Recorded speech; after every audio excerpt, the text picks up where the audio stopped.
What is equilibrium? Equilibrium is defined as the condition when the vector sum of all the forces, resultant or net force acting on an object is zero. So there are two types of equilibrium, static equilibrium and dynamic equilibrium. What is static equilibrium? The word static means stationary.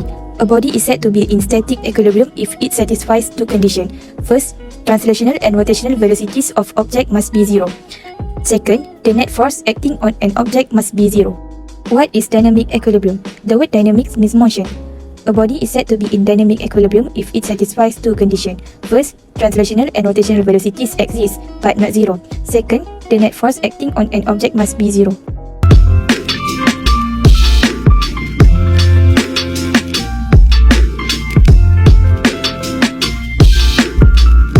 As shown, we have named the rehal at the smooth wall and rough floor. Wave force is acting in the middle of the rehal, and as usual, it will act vertically downwards. This force must derive into y and x axis to calculate moment or force or solving the problem given. Other forces is direction from the ground that will act upwards. We call it as normal force.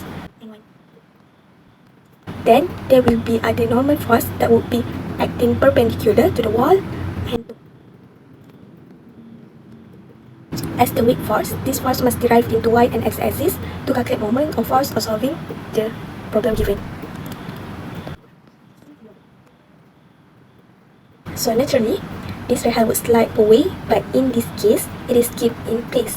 This rehal actually has tendency to slip and slide down. This is what we call moment.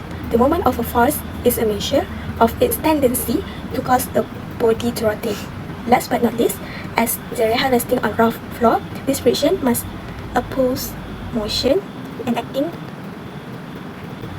inwards. However, there is no friction force acting on the wall as it is smooth surface.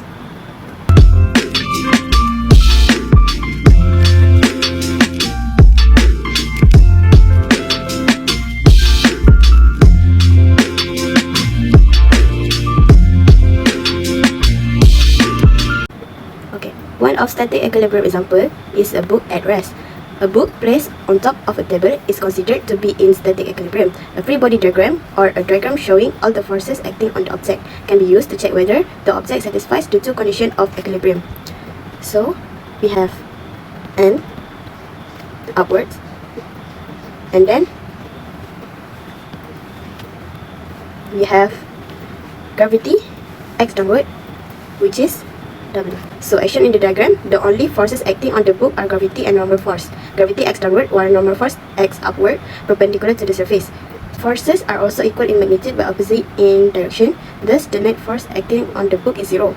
There is also zero torque acting on the book, satisfying both the first and second conditions of static equilibrium.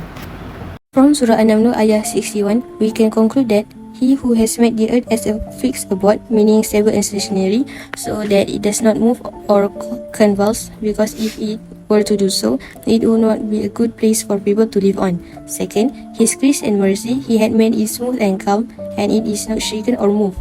And last, Allah who has made for us the earth as a dwelling place and the sky as a canopy, and high mountains which stabilize the earth and make it steadfast so that it does not shake.